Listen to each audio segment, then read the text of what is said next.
Aquí es donde React para mí ha sido de las mejores cosas que ha introducido en su librería desde hace muchos años. Para mí, la parte de los hooks fue quien realmente hizo que yo realmente me enamorara de trabajar en React o que me gustara mucho trabajar en React.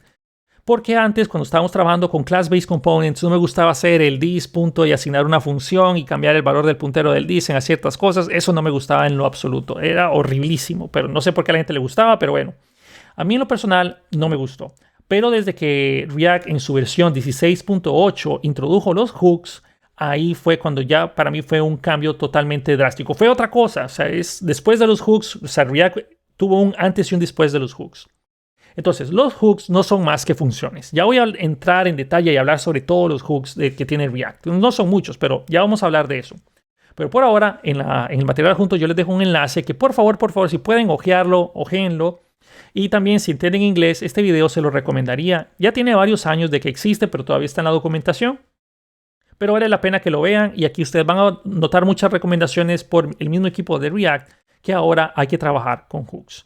Class-Based Components está demostrado que son más lentos que los Functional Components. React no está pensado ahora o sea, siempre le va a dar soporte a los Class-Based Components. Todavía no están marcados como obsoletos ni nada, pero nuevamente trabajemos con nuestros Functional Components. Voy a cerrar esto.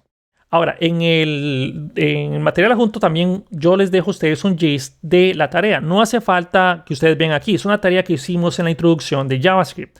En esa introducción de JavaScript, cuando estábamos hablando sobre la desestructuración de arreglos, nosotros teníamos, en este caso, creamos una función que se llama useState. Olvídense del nombre, pero intencionalmente yo le puse ese nombre cuando hice el ejercicio, el cual es una función que recibe un valor. Inmediatamente, lo que retorna es un arreglo, y nótense que el arreglo está con estas llaves, cuyo primer valor del arreglo es el mismo valor que yo le mandé como argumento. Y el segundo es una función. Eso es todo el useState. Cuando queramos usarlo, yo sé que el nombre va a ser igual a Goku y el setNombre es una función. Eso es todo. Así funciona el useState de React. Pero bueno, vamos a verlo en acción. Regresemos a nuestra aplicación que sabemos que no funciona. Yo toco este botón, se muestra ahí, pero no está cambiando nada. Ok, vamos a arreglar eso en este momento. Quítense todo este código. Si quieren, dejen el console log del event, pero ustedes ya saben que existe ahí. Y vamos a empezar a trabajar con nuestro primer custom hook. Bueno, todavía no custom hook, con nuestro primer hook. También se pueden crear custom hooks. Es increíble lo que hace React. Usualmente la parte de los hooks es lo primero que se importa aquí. Se importa algo que viene de React. ¿Y qué es lo que vamos a importar de React? Vamos a importar nuestro primer hook. Use. Van a ver que hay un montón de hooks. De hecho, no, hasta ahí llegan. No son tantos. useState. Ese es mi primer hook. Y noten, por favor, noten la palabra use. Use significa, en pocas palabras, que es un hook. Pero es una simple función. Solo que estas funciones especiales tienen el nombre de use para que cualquier persona que mire ese código, hey, esto es un hook. Eso es una regla y cuando creemos nuestros hooks personalizados, tienen que tener y seguir esa regla. No es obligatorio cumplirla, pero deben de hacerlo. Yo sé que suena contradictorio, pero así lo recomienda React. Ok, este useState es muy parecido al ejercicio que yo les dejé aquí. ¿Ven? Es muy parecido a lo que voy a hacer acá. Entonces regresemos a Visual Studio Code y empecemos a crearlo. Voy a crear una constante.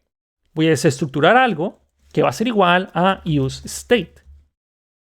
Cuando ustedes lo hacen de esta manera, usualmente se le quiere mandar cuál es el valor inicial a este state. En este caso, 0. Quiero que sea el valor de 0. El valor inicial es 0. Y aquí ustedes lo que tenemos aquí es una desestructuración del retorno de esa función. Sabemos que el primer valor, mediante la tarea que nosotros hicimos en la introducción, el primer valor le voy a poner algo como counter. ¿Ok? Ese es el valor que le quiero dar. Counter. Grabo los cambios. Estoy desestructurando el primer valor. Este counter yo lo puedo cambiar y ponerlo aquí. Puedo ponerle counter aquí.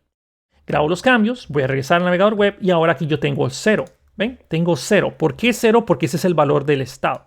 Si yo le pongo 10 y grabo los cambios, regreso al navegador web, tengo el 10. Porque ese es el valor inicial que tiene ese hook. Es más, en la parte de los componentes, ustedes seleccionan aquí en el Counter App, van a ver que tenemos el hook y tiene el valor de 10. 100, 1000, 10,000. Qué interesante. Y aquí dice hooks. Claramente dice hooks.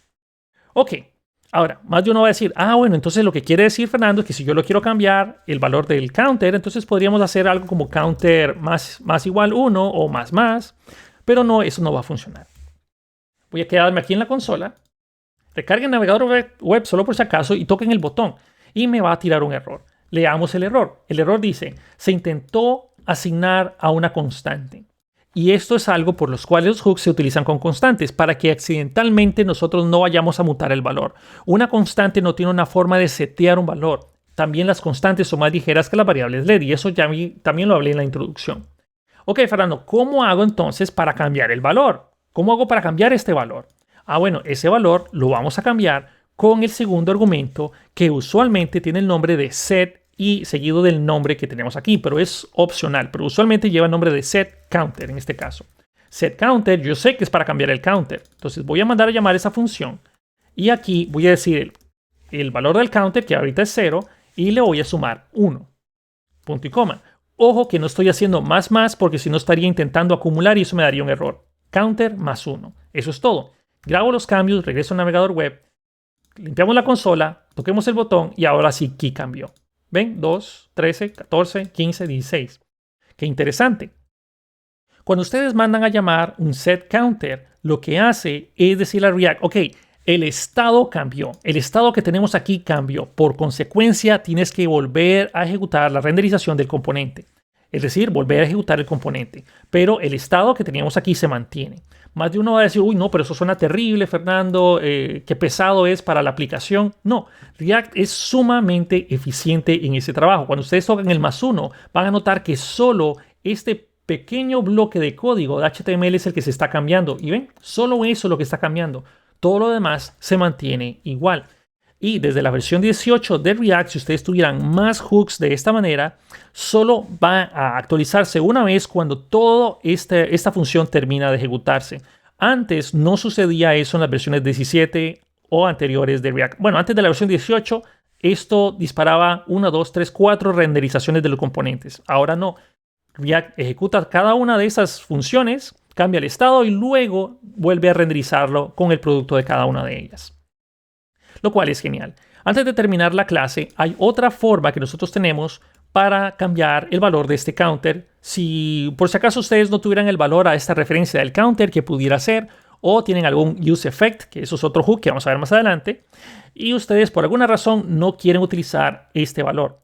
Simplemente también podríamos usar el setCounter, es decir, esta función, y tenemos dos maneras de usarlo. Uno, podemos mandar el nuevo valor, en este caso digamos que la primera vez va a ser 1000, yo digo, toco el botón, va a ser 1000, pero después ya no hace nada el botón, van a ver que no cambia nada, React sabe que no hubo cambios y no hace nada más.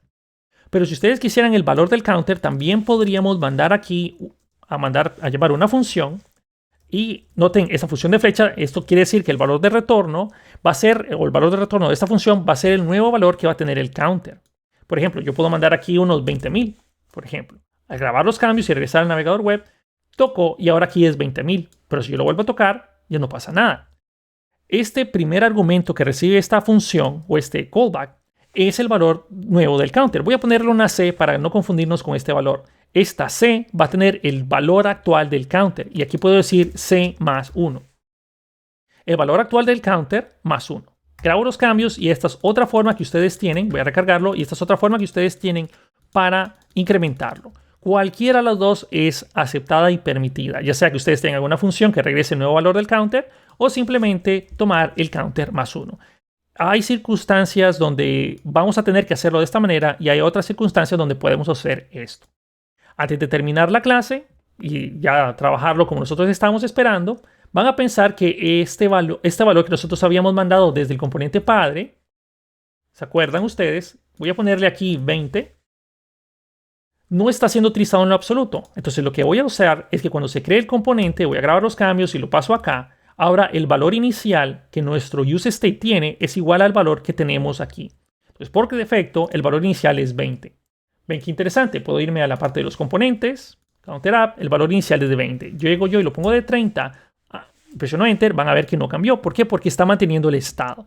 Eso es genial. Y ahora puedo venir aquí, incrementar, incrementar, incrementar. Ahora, si cuando se redibujara el padre o el padre es creado por primera vez, mejor dicho, va a tomar ese valor y ese valor es el asignado al estado. Yo sé que todo esto sonará bien complicado, pero la verdad es más sencillo de lo que parece. Lo único que estamos haciendo aquí es que el valor que tenga acá, este valor que asignemos aquí, va a ser el valor que vamos a tener aquí. Y para cambiar ese valor vamos a usar el setCounter. O en pocas palabras, la segunda función que tenemos aquí.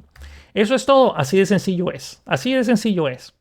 Tal vez esta clase suena un poco complicada, pero la verdad es que React se va a mantener aquí, por lo menos hasta que lleguemos a la parte de Redux, se va a mantener en el mismo grado de complejidad. No es más difícil que esto. Y eso es algo que a mí me gusta mucho de React. Los hooks de React para mí es algo, fue un total cambio. Y para mí me encanta React desde que nos permite usar los hooks y nuestros custom hooks que vamos a ver más adelante. Dejémoslo así, los veo en el siguiente video.